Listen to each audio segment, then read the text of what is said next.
What we will cover today is going to be listed here. You will go through some of the historical context, our international affiliations. We're going to look at the steps of learning to swim. We're going to talk about teaching methods, safety considerations, class management, and of course, in anything to do with physical education, we have to look at some of the science. Now, I must say this, obviously teaching swimming is a comprehensive course, and because we are compressing it into, well, I'm hoping to do 3 sessions, but because we're compressing it to that extent, we will be, some things will be beyond the scope of what we're doing here today. Yes? All right, so as we will talk about the background, the World Health Organization shares statistics on the effects of a sedentary lifestyle. And as we know here in Barbados, there's a rise in non-communicable diseases. These are quite familiar to us. Even I, in my role of teaching swimming to the primary schools, I have encountered a child as young as 8 years old who is diabetic. Obviously, we know the benefits of physical activity to a person, to them themselves, to their family. If you're healthy, you're an asset to your family, and to the country in general, which will contribute to the lowering of our health bill. But, and this is a question that I'm going to throw out, I hope we can at least get 3 answers. You can text them or you can just unmute. Here's a plug for the National Sports Council. Get moving, get active, go sport. But of all the sports you can choose, why swim? So at this point, if 3 people, first 3 who can get their answers in, we'd be willing to entertain. Why do you think swimming above any other? Mr. Kevin Rowe from St. George says it's a total body exercise. Total body exercise. Anyone else? This is Charmaine.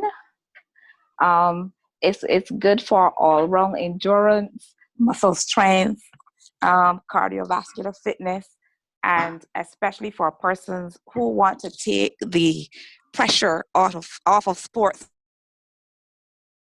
It's a thing to do if you want to take the weight bearing off of your joints as well. Thank you for your contribution. So I have highlighted a few of the considerations, I think, for why swim. First and foremost, swimming or the lack of swim skills is actually a public health hazard. According to the World Health Organization, as you see, we have almost the entire population of Barbados drowning every year worldwide. That to me was incredible when I first heard those numbers. Obviously, in our society, we don't have such a high incidence anymore, but one life lost is one too many. So in truth and in fact, we do need to address this and to ensure that every child, every person has access to swim skills. Additionally, we have calm beaches all around the island. This is a resource that most people can utilize. We have an aging population who would be able to utilize the beaches for their physical activity. It's one of the best low impact things that you can do. Here we go again, why swim? And aside from the physical aspect, I didn't mention competitive, but competitive is there. Swimming opens up a world to a whole new environment. Here in this photograph is our own Chelsea Tuak. I hope I said her name correctly. And I hope you can recognize the background as being out on the East Coast. But surfing is something that is accessible to everybody if they can swim. You have kayaking, scuba diving is, we have people come from quote unquote far and away to access our reefs. And triathlon is something that people who swim and, if you ride and run already, but you need the swim skills, this is something you can also get into. Now, I'm just going to talk about the international organizations we are affiliated with. The first one I want to highlight is the Life Saving Society. The Life Saving Society is a Canadian-based organization. They've been around for over 100 years. As Mr. Topping would have highlighted earlier, my background is in life saving, and thus this is where I gained all of my certification, and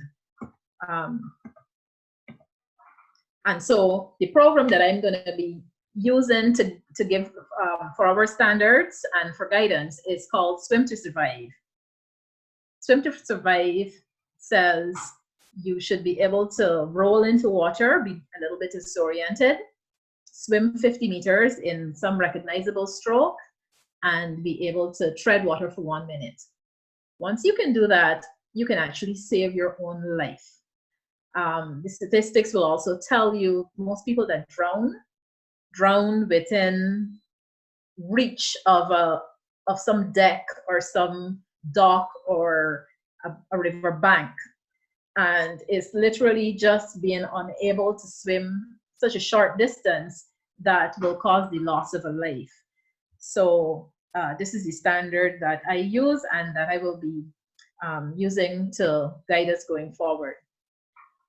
The Life Saving Society is also the International Federation for Life Saving Sport, which is recognized by the IOC, and it is also recognized by the Commonwealth Games Federation. So if anybody wants to use it as a competitive aspect, there is that possibility. Now, people may ask, why are we looking at a Canadian-based organization? The US is usually our go-to. Well, if you have been watching the news recently, you would see that the United States is just that, the United States. And each state will sometimes have different standards for their own state. Sometimes their cities have different standards. And so their lifeguarding and life-saving standards varies by the 10,000 cities they have. Whereas in Canada, this is a national standard, and that governs all of Canada, all of their provinces. And in actuality, this Life Saving Society is the highest standard you can achieve in life saving. The other international organization I want to highlight is FINA. Now, FINA is the World Federation for Swimming. You would see their logo at the Olympics. They set the standards for swimming, they set the rules. And in fact, our national federation, BASA, is affiliated to FINA. And if anybody wants to represent Barbados internationally, these are the channels you must go through. So FINA in the past has been primarily concerned with competitive swimming. However, they too have recently recognized that competitive swimming is only accessible to a small segment of our society, people who with the means to be able to pay for their child to swim. And with the high incidence of drowning worldwide, over 370,000 people, they too want to take responsibility for persons being able to swim and to at least be able to survive in an aquatic environment. In 2017, FINA launched a program in Bangkok, which I was privileged to attend, Swim for All, Swim for Life, where they said, they looked at providing a manual which will teach persons to swim whatever their circumstance, whatever situation exists, particularly in countries where there's not a lot of infrastructure, where there are, people may have access, as we do, to beaches, to rivers and lakes and ponds, and even to a little blow-up pool, because, you would be amazed what you can achieve in just 3 feet of water in a small space.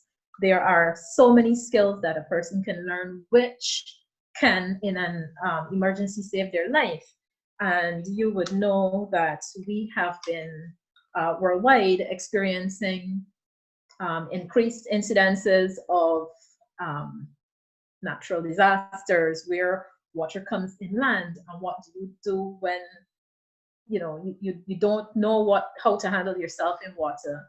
So these are some of the considerations that FINA is now making to ensure that people have basic swim skills, and they are, and they even at the time at that conference, the president of FINA said they intend to rewrite their constitution to reflect the importance of basic swim skills versus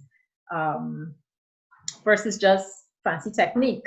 If people are able to do just a cool dog paddle, in the words of our prime minister, that's enough to save their life. Yeah. Now, pardon me. To that extent, UNESCO, which is the United Nations Educational, Scientific, and Cultural Organization. So this is the branch of the UN that looks at setting the standards for physical education, for science, that countries must sign on to. And in signing on to the UN and to their UNESCO, you must, they have highlighted swimming as a priority, and it's the only sport that's specifically mentioned, because they recognize that it is of such, it's not just a sport, it's something that can literally save your life. And in addition, it helps with balance and flexibility and all of the other physical literacy skills that can promote development of other sports. So for that reason, I think swimming is something that is just absolutely essential, that we must ensure that each child has the opportunity to have access. Now, when we look at, so that's some of the background that I think was essential for understanding what program we're going to be following and why we're going to be following that program, right? Now, when you get to teaching your class, there are some characteristics that you must be cognizant about for your own sanity sometimes, because you can know that particular groups have particular characteristics. For example, young children, we know that they have short attention spans. We know they have little endurance. They want to have fun, they want to play games. So you have to structure your class in such a way that you capture their attention. I have seen people teaching sessions with little children where they have them kicking for a long time, and their limbs, their muscles can't tolerate such hard work. You want a child to come and leave your class thinking, yay, I want to go back to that, not, oh, that hurt, so mommy, please don't make me go. And they make all sorts of excuses, the water's cold and stuff. So when you're teaching young children, you have to have all of these considerations in mind so that you can structure your sessions to accommodate these specific characteristics. When we move on to adolescents, so let's see where they're at. Adolescents, in my experience, are very self-conscious. They're conscious about their bodies, it's changing. They have lumps and bumps and hair where they didn't always have it, particularly when you have a mixture of the two sexes. You find there's a lot of self-consciousness. Some males may have body issues where they have what we call man boobs. Again, as a result of the sedentary lifestyle, a lot of our children are experiencing. So they tend to be conscious about their body, and if people are poking and laughing, all of them want to be able to fit into the crowd. and to have a sense of acceptance from their peers. They may challenge authority, and as the instructor, you have to be able to give an explanation. You have to be ready to give an explanation for why you're asking them to do a particular drill, or for how long you want them to be able to do this drill. So, and you have to be able to sometimes, a teen or an adolescent at this age, you can make them responsible for their own learning. When somebody challenges me, would say, you know what, try it the way you want, then try it the way I want. Let's see which one works out. And that way they can also play around and be able to recognize, because physics is physics. If they think they want to do something their way, they'll soon figure out that nature will just not allow that to happen. At this stage, they have good coordination, and they are able to assimilate complex drills a little easier than younger children. And they have, an increasing level of endurance. So now is a good time to have them explore their bodies, explore the limits of their bodies and what they can achieve by pushing themselves. Of course, all of this can still be done in a fun way where, as we said in the previous one, they want to come back. Moving on to dealing with adults. This is a group which I must admit is, in my opinion, is the easiest to teach, because they are highly motivated. When an adult paid their money and come to learn to swim, you don't have to ask them to pay attention. You don't have to tell them, shut up talking. They are interested in learning what it is they came to learn. We know there are many adults who would have come to a swim class from the background of, quote unquote, the sea ain't got no back door. A lot of fears that were put into them. And the fact that they've even now attempted to rectify that situation is already half the battle won. That's a good starting point. So you just have to concentrate on giving them good instruction that can reduce their anxieties. Because adults are independent learners, you can literally give them information. They will go off and research it and sometimes come back and teach you something that you weren't even aware of regarding your own subject matter. Adults have good attention spans, so you can give them, you can, sometimes as long as the instruction is coherent and in an orderly fashion, adults can assimilate a whole lot more. The information is more meaningful to them. You can use scientific terms, you can use a lot of the science, and adults are able to grasp that information much easier than children. Find adults will like to set their own pace. So, and that works for me because they know what works for them, and I can just assign, give an instruction, they will work it out, they will come back, they will sometimes, even if they're not present for a particular class, they can go off and practice on their own and come back. And so, adults take a lot of responsibility for their own learning, and for me, that's a good thing. Obviously, they differ in their physical abilities, and we need to be able to accommodate all of those. People will come with, depending on the age, and back issues and knee issues, and we just accommodate that, and they can work with you for what works for them. Moving on to other factors that affect learning, we have to be able to include people who are differently abled. So we look at persons with mental disability and also physical impairments. Now, there's nothing that says people with physical impairments couldn't learn to swim, or mental for that matter. All that is required as the instructor is some adaptation of how you give your instruction.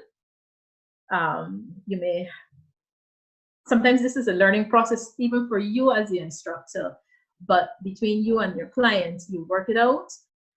In terms of mental disability, they too can learn. They're in our society. They're entitled to all that is that other, everybody is entitled to. They learn to speak English just like me and you, and they will learn to swim. It just may take a little longer. It may require some more patience on your part as the instructor. It may require changing of your expectations in how you administer your class, but all persons with disability are entitled to all of the privileges just like anyone else. Moving on, we will also look at the individual. Swimming is an individual sport. So even if you have a class, whatever your grouping is, you still need to treat each person as an individual. It is such that the body composition can affect how we do what we do. Yes? So you will find that, pardon me, your body is generally made up of muscle, bone, liquid, and adipose tissue, which we generally will call fat. This has an impact on how you as an individual interact with the water. If you look at this picture, you will see persons with varying percentages of body fat. And I will tell you that in this case, adipose tissue is a little bit beneficial in that it floats. As an instructor, you need to be able to look at the person that's in front of you, assess to, some degree their level of body fat, and then determine what drills you're going to apply to that person. Somebody who's not floating, and we know there are some men in particular who are what you call sinkers. They got no fat, muscular, skinny, hard. Those people, no adipose tissue or very little, will not float. And so you need to apply forward thrust, also known as kicking hard and pulling hard in order to get them across. The person to the extreme left of this picture, 45% of body fat. This person may not be able to even pick up she glasses if she dropped them, because she can be like a ball on top of the water. And of course, that varies in between. So they're, again, looking at the person, you will determine how best to start what it is you're going to do. Now, as I had said before, Mrs. Alvin, this is our time. Okay. Yeah. So the steps of learning to swim would encompass submersion. We look at breathing, we look at gliding, kicking, arm movements, and then you coordinate all of those items. However, I'm going to pause here and take any questions that you may have.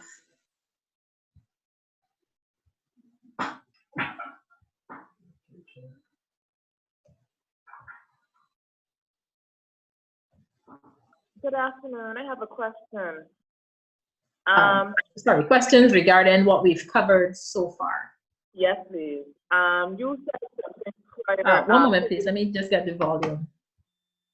How do I do this?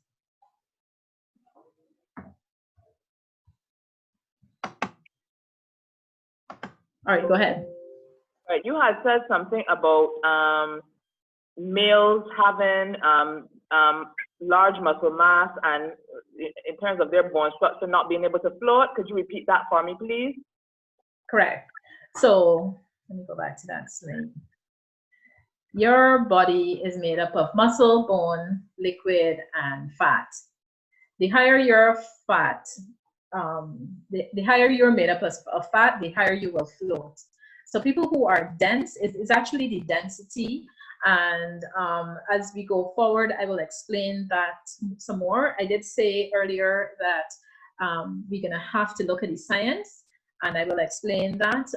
It's a principle called Archimedes principle, and that's something that maybe you can look up in advance of the next session. But it explains the science of buoyancy and how that works. And so men who are, their density causes them to sink or to not be able to float as well as somebody with a higher body fat percentage. And so to that extent, swimming for them will have to be more a case of going forward. We will also look at another scientific principle that talks about how forward movement overcomes inertia. So understanding some of the science helps you to be able to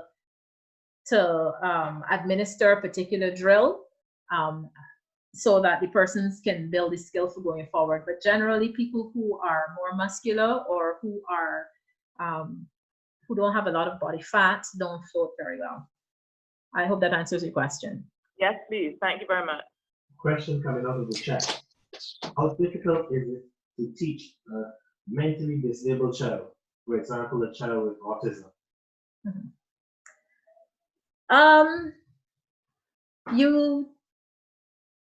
You have to tailor your expectations for what you want to achieve at the end of a session.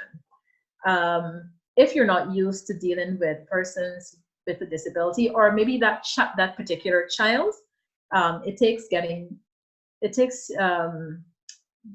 to know the person, the individual. You can observe them and see what their general outlook, their attitudes, what it is, how they respond to instruction, if they're disruptive, if they need somebody there to calm them down. And generally, if the class is fun, if the child is having fun, they don't have time to be disruptive. It takes a little longer. You also have to have a wide repertoire of how you want to put over your instructions. You need to be able, sometimes the words that you say may not mean something to a particular person. You have to then be able to give the same instruction using different words that body understand what you mean. So it's a learning process, even for you as the instructor, with every single individual that comes in front of you, because you have to learn what language to speak to them in, what they understand, and then you have to give them what they need, not what you think they need, or not what you yourself are used to giving.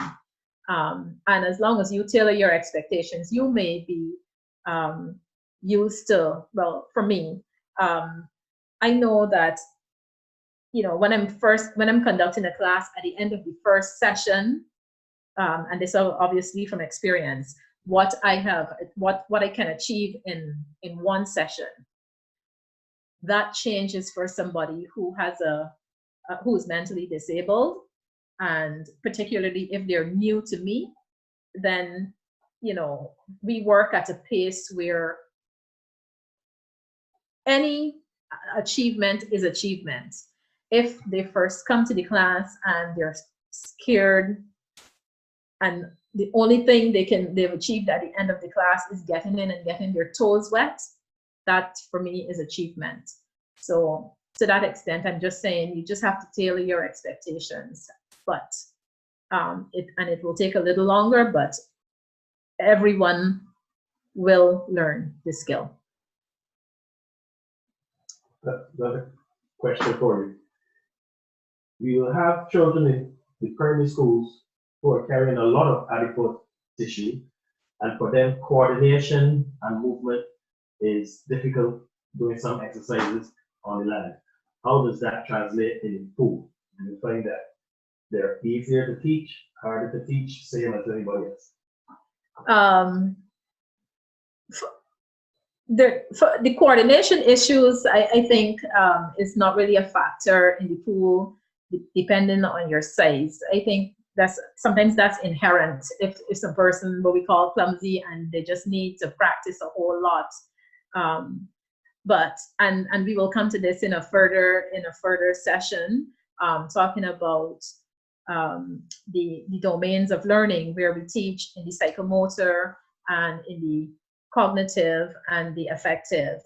But generally, and this is the good thing about teaching movement skills, is you are able to immediately see if the person cognitively understood what instruction they were given, because from what they demonstrate back at you, and you're able to refine that. So you're able to refine your instruction. So I don't find size being an issue for coordination. The size may be an issue in terms of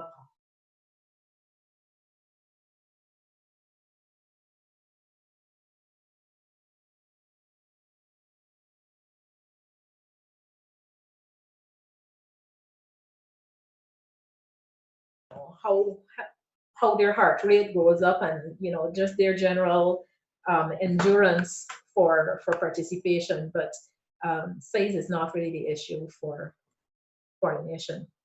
Okay, other question. There are many positive characteristics for adults. What role does fear play in their ability to learn to swim and progress? Yes.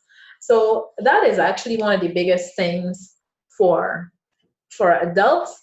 But I maintain the fact that they have even come to the class is already a step in the right direction, where they have recognized that they have something that's keeping them back from enjoying their life, from being able to access the other skills, as we discussed, being able to participate in so many activities. And so that too is a process of recognizing each individual as an individual. I have, and I'll tell you this from experience, I've had somebody who came to, and I do classes at the beach, where he stood at the water's edge, where the sea just lapped at his toes, and he was lightheaded and holding on to me and so afraid. And that is somebody who learned to swim. But I will also tell you, on the first session, all he did was stand at the water's edge. And he said he'd never gotten himself even wet in so many years, and that was progress. Our next session just consisted of him getting in up to his knees, and we walked along the shore. Sometimes I actually held his hand, and this was an older gentleman. So it's just a point of recognizing the person's fear, not belittling it, being respectful of where they're at, and working with them at their pace. So if all we can do is get our toes wet, get our knees wet, that is still achievement. So the last time we were here, we would have covered some of the historical context. We looked at international affiliations, and that was pretty much all that we had gone through. What we're going to cover today is we'll look at some risk management and safety. We'll talk about planning, teaching methods, and types of learners. So moving straight along, management and safety. You always need to start with a plan. You would want always to ensure, as a teacher, or well, yeah, let's say a teacher, you are aware of your level of competence and experience to be able to handle the class. You want to ensure, because this is around swimming and water safety, that you have a lifeguard provided for some sort of life-saving supervision. If not from a lifeguard, you yourself as the teacher should be trained in some aspects of life-saving. You want to consider the number of persons in your class as a matter of safety, because the numbers, you need to be able to manage the numbers, and you don't want to be able to say that you've lost even one. In terms of safety, again, you need to establish emergency procedures. You need to have something in place, some kind of signal where your participants know on a given word or noise to clear the water. There should be a point established and somewhere that they need to congregate so that you can take a tally and ensure that all persons are present. Again, in terms of safety, you want to ensure that you know the area that you're swimming in. You want to know if there are any hazards in your area. For example, if we're talking about open water, let's say using the beach, you want to know if there are any drop-offs in the ocean floor. You want to know if there are any currents present. You need to look at water conditions. You need to know the depth of the water and where that depth changes, if it does. You need to look at entering the water, who goes in first. You need to look at exiting the water and who comes out first. Many times people will take for granted that, there's no order, but as the instructor, you need to ensure that all of your students leave the water first, you account for all of them, and you get yourself out last. In terms of safety, again, you need to look at appropriate activity for the physical ability of the participants. If you know one of your participants can swim safely 25 meters, that 25 meters need to be in the direction alongside the shore. Because if they swim it perpendicular, which is out to sea, it means they will have to swim an additional 25 meters to come back. And that means that is creating a safety hazard for the person and also for you. You need to be able to assess your individuals. You need to be able to recognize there are different people in front of you. They're coming from different backgrounds, different training. You need to be able to assess their behavior and know how to handle that. The age group of the participants will create some level of safety concern. For example, there are some high-risk age groups. As we know, teens, and particular teen boys, will tend to push the envelope, and you need to be able to manage all of those eventualities. Of course, how you organize your class in terms of the formation that you use can also be used for safety, because you need to ensure that you always have your eyes on the group. If you need to create space between yourself and them, you back up instead of turning and walking away, because you need to keep your eyes on all of your participants at all times. If you need to make some sort of demonstration and you don't have somebody else to do the demonstration, using an L formation or using a circular formation where people are holding on to each other, holding hands. So there are various forms of formations that you can use to ensure the safety of your participants when you're in open water. And of course, one of the things you need to do is also to keep records, so you have a record of who's there, and that is something you can always refer to. You always want to start your activity with a plan. If it's not written down, it is not a plan. We have two types of plans that we use for teaching of physical activity and, of course, swimming, which is your long-range plan, The long-range plan determines the objectives to be covered. It helps you to plan for covering all of the topics of the skills that need to be covered at a particular level. You will group all the related items together. This helps you to be able to determine the number of lessons that you need. It helps you to plan for the time frame for each lesson. And of course, you can, in your long range plan, the items that need to be covered needs a specific amount of practice time. You can build it into your plan so that you will account for weather issues. I know some people will say, well, how can weather affect swimming? If there is lightning present, no person should be in a body of water, whether the pool or the sea. So weather is a factor on swimming. We look at water conditions. Sometimes, as in the case we've just had a storm approaching our island, storm conditions, surf advisories can contribute to downtime or lost time. And of course, on many occasions, you will almost never find participants with 100% attendance rate. So you need to plan for and allow for a lot of practice time so that persons who would have missed a particular session still have the opportunity to cover the skills. Your long range plan also helps you to be able to move between teaching methods so that you can save time. We're going to talk a little more on teaching methods a little further down. The second plan you want to look at is your lesson plan. The lesson plan is the plan for a specific day, what exactly you're going to teach. Whatever topic you're going to cover, it looks at the equipment you will need. We just talked about formations. On your lesson plan, you can identify the formations you will need for the specific skill that you're teaching this day.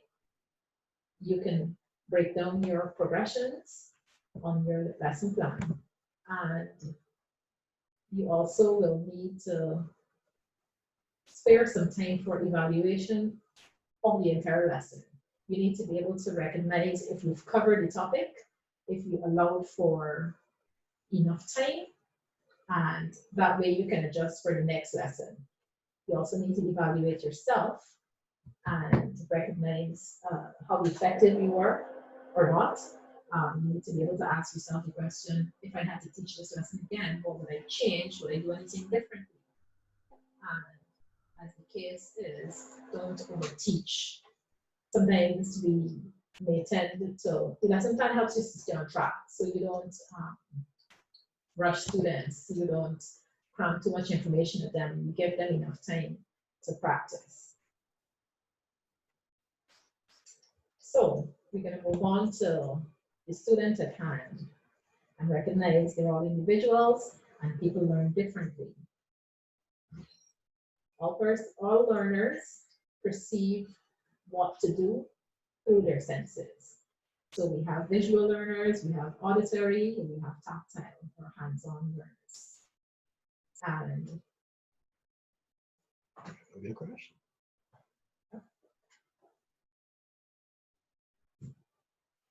Can we continue here?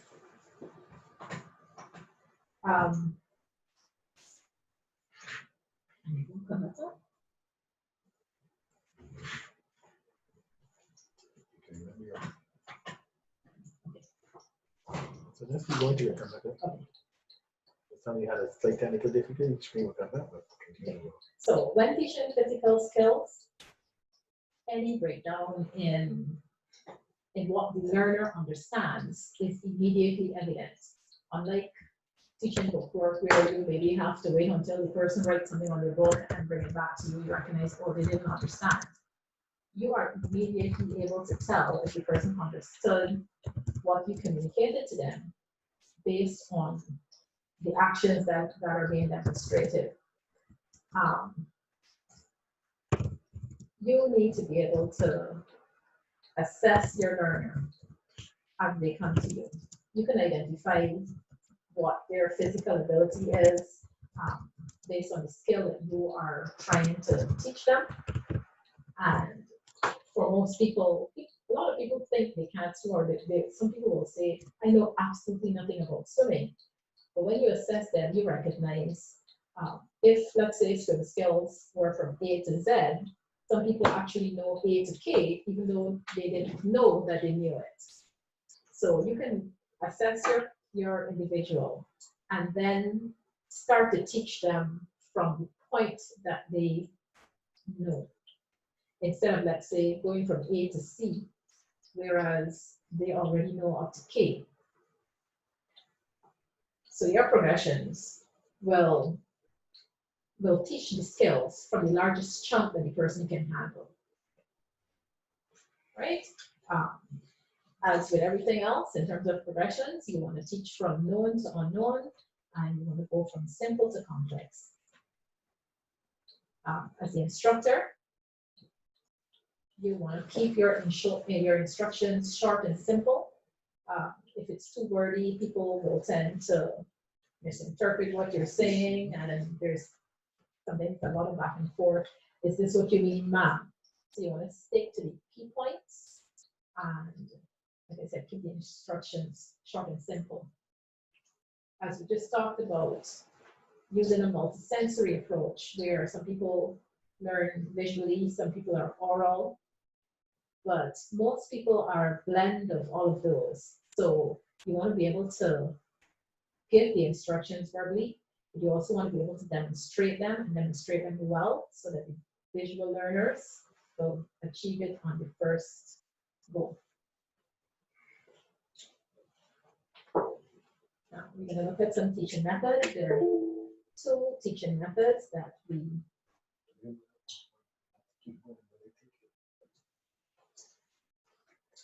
will look at. The direct teaching methods. Direct teaching methods serve the purpose of giving immediate results. It will cover a large amount of material in the shortest space of time. Direct teaching method is also called command style, where you will tend to use it to give precise instructions. You use it for discipline, to maintain control of the class. And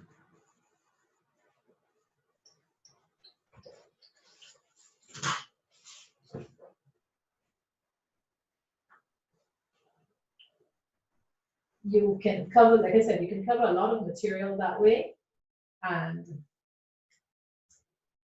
in a short space of time. You can also teach using the direct method to a large number of learners. The few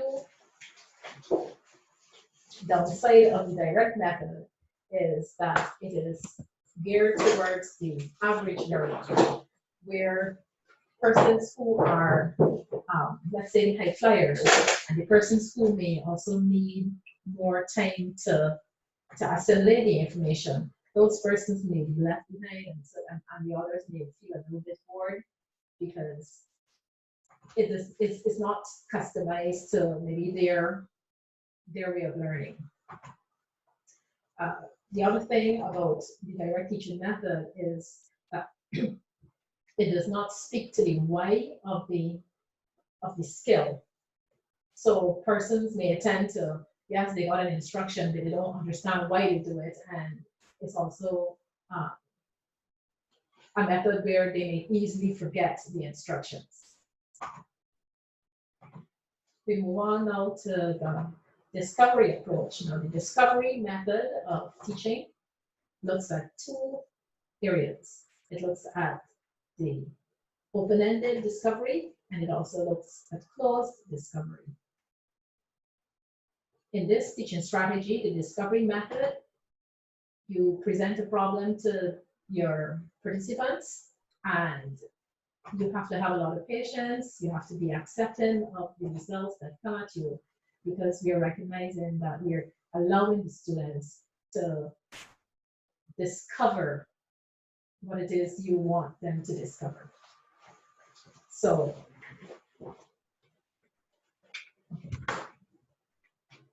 In this form of teaching, we have individual learning taking place.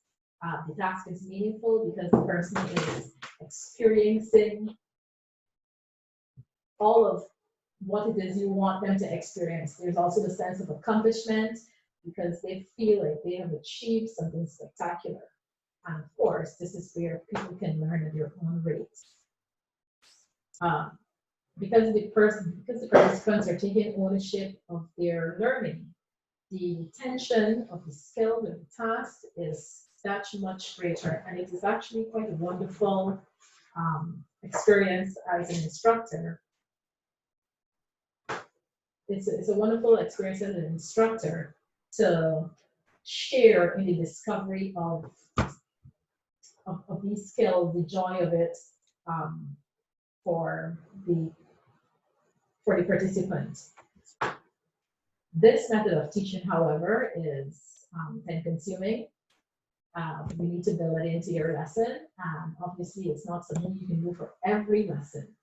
That said, it does have its place, and as much as you can, because like we established, the retention rate is that much higher. You would want to use this as much as possible, but it's always not possible. So you need to be able, as the instructor, to switch between the direct approach and this method of discovery.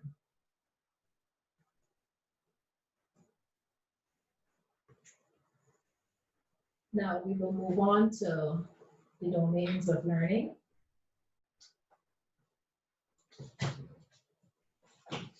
When we teach, we look at cognitive, the psychomotor, and the affective.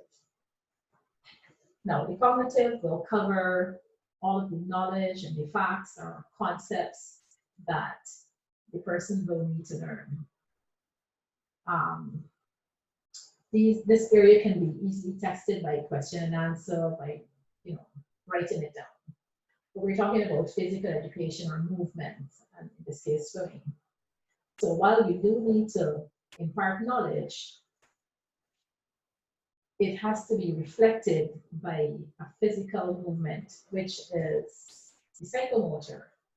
So this is where the skills that are performed, you can evaluate them by observing what it is. You recognize that the person understood the instructions based on their actions, their skills, and what they can demonstrate back at you. So you can teach them kicking and arm movements, and you can refine those arm movements and recognize that they were understood. But then we will move on to the affective, and the affective domain deals with your feelings, your attitudes.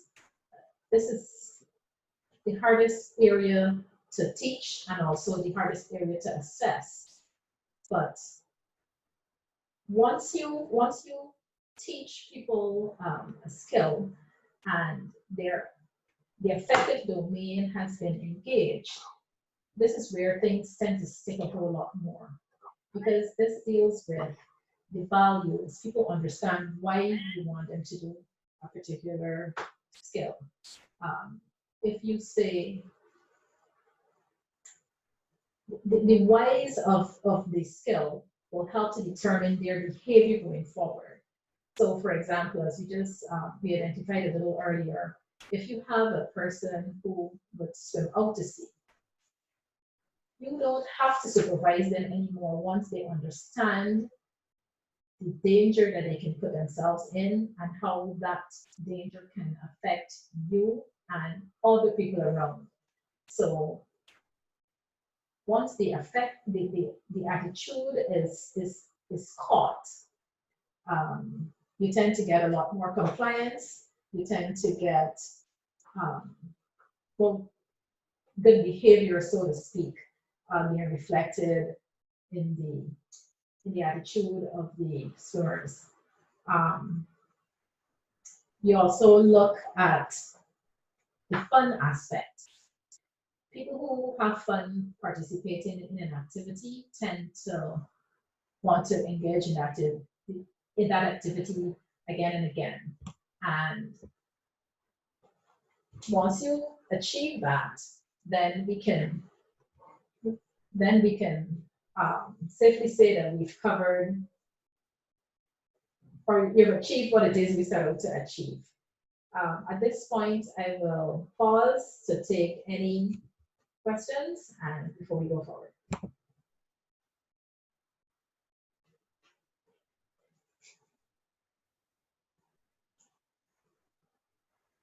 So far, so good question. Right? So let's roll on. We ain't say put on the people starfish. That don't come. We ain't say put on the people starfish. That don't come. Continue. All right.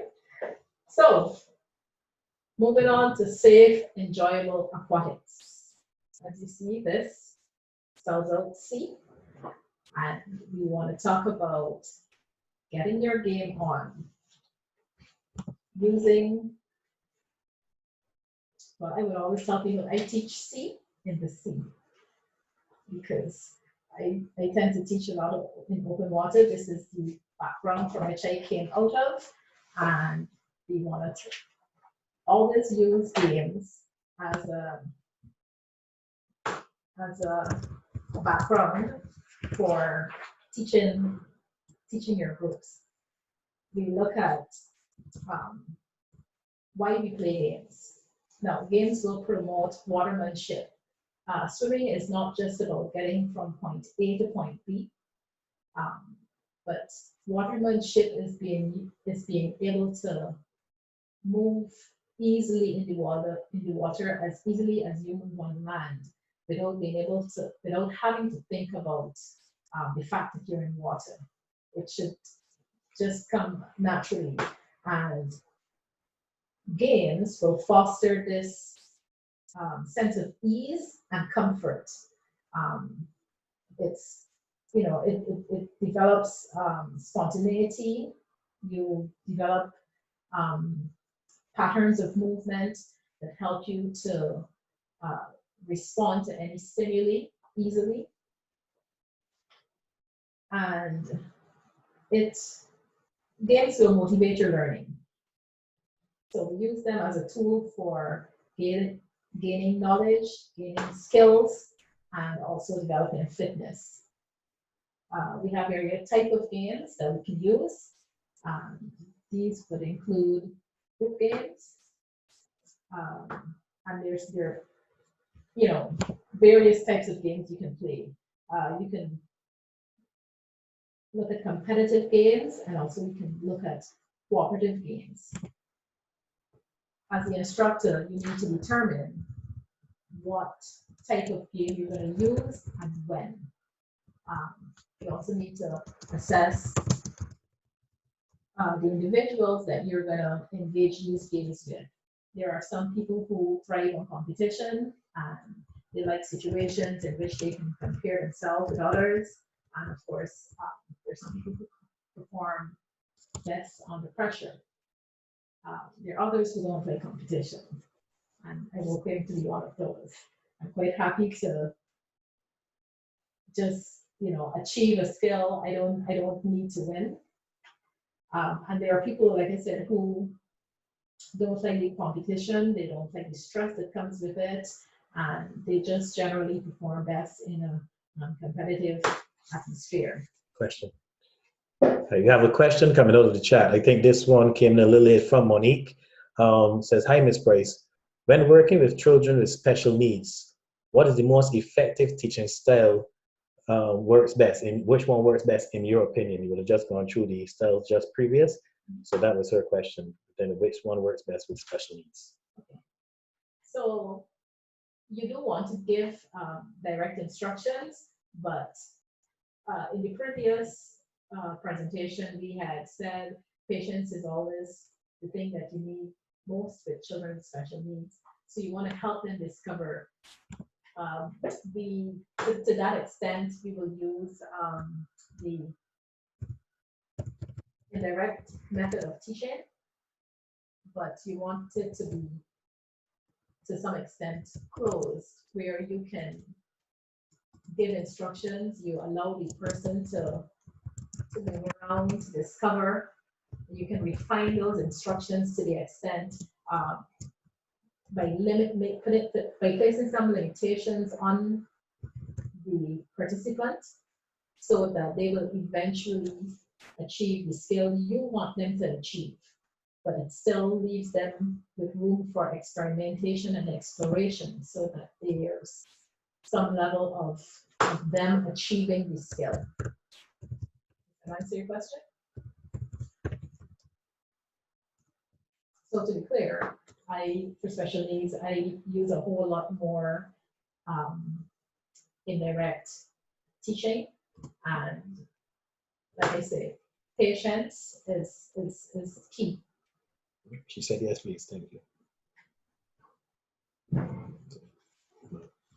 All right. So moving on, so I will continue about the use of games. We will look at, you can look at playing solitary games. Every game does not have to be a group game, but you can issue personal challenges to persons where they will test themselves, where they can literally check. You can give them scenarios, you can give them distances to cover or times to meet, and they can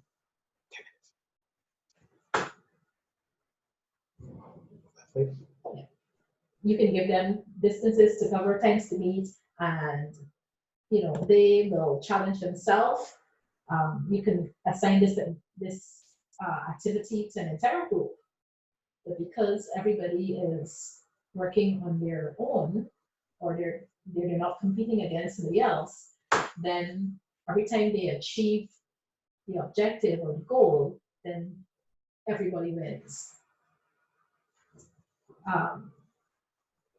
You can set up games where, going back to group games, where there are no winners or losers.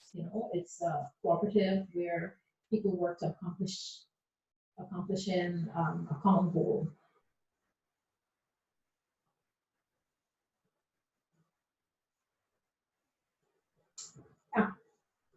So games has its place for learning the skill. We also look at the use of games for particular age groups. As we know, play is a major vehicle where children tend to learn, and children who often lack the endurance or the skill to participate in, let's say, in relays, but it's still like the ideas of racing. You can, set up points at which everyone can participate in some stage of the game, and that way learning can still take place. When we look at older age groups, when we look at adolescents, they tend to enjoy competitive games, and you need to be able to give them that avenue, but also you want to establish rules clearly that you can reinforce some sort of fair play, and be ready to step in if things can get too intense. So you don't want people to leave the game with any bad feelings or anything negative coming out of it.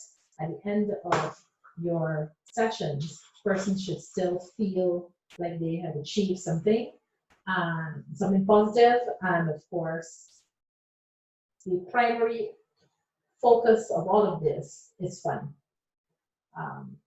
You can make up your own games, but there are so many on the internet that you can, I always say there's no need to reinvent the wheel. You can go out there and source quite a bit to be able to make your sessions imaginative and fun. So, ladies and gentlemen, I will say to that extent, get your game on. in our next sessions going forward, we're gonna look at covering the particular steps of swimming, because we needed to have all of this background covered in terms of the safety. Looking at, I know these sessions are geared towards teachers who would have also already been trained in some of the teaching aspects and teaching methods, but it is not something that I could have gone forward without covering. So in the next session, we are going to look at the steps of swimming, and we should be complete at that point. So at this point, I will take any further questions.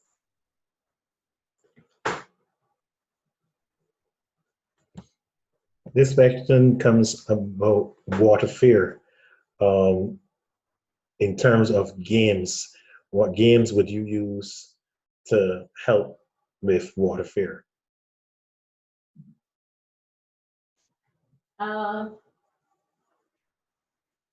That depends on the age group of the person.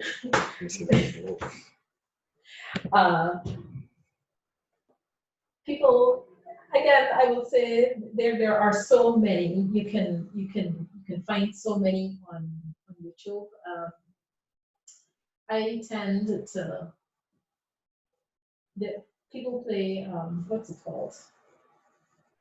Ring a Roses for We All Fall Down.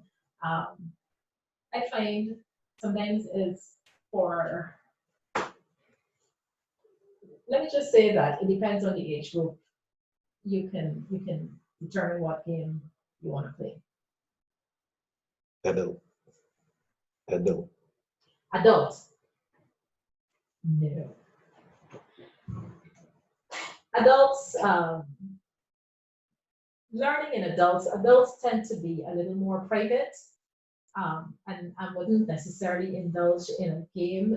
There's the level of not wanting to be embarrassed, not wanting to exhibit any inadequacies. So I find that's not the preferred style for an adult. It's actually a very private thing where we very quietly, more one-on-one, even within the group, have a little discussion where they express the level of discomfort, and we address it by talking it through. I find adults are much better at reasoning than needing to play a game. Yeah, thank you. About 2 minutes, so you want to sign off.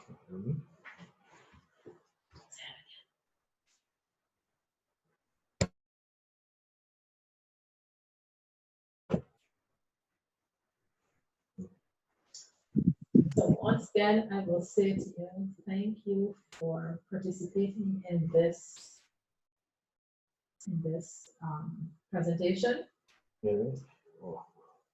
Monique again says, on the topic of water fear, I had students at secondary level who were terrified of even allowing water to touch their face.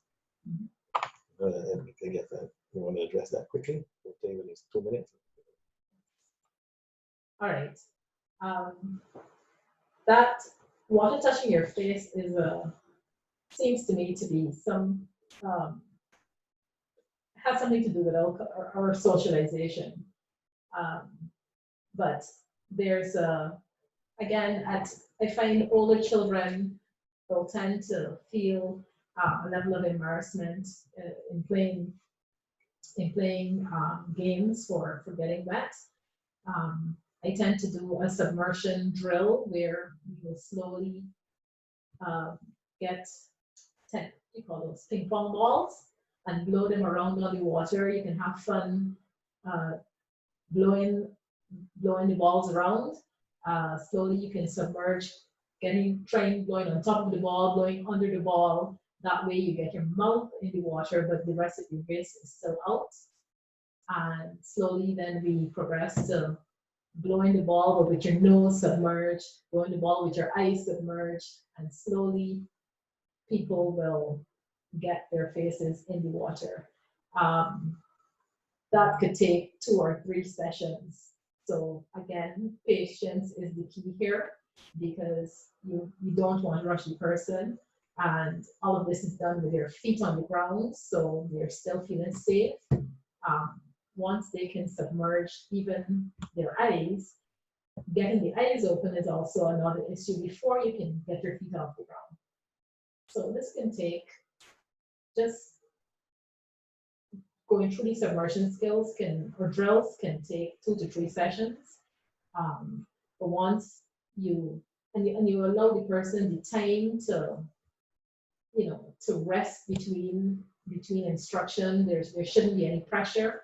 You as the instructor should be patient for them to recognize that they achieved a step, nothing bad happened, and that they're willing to trust you to take them a step further. So building trust with your participants is also very important.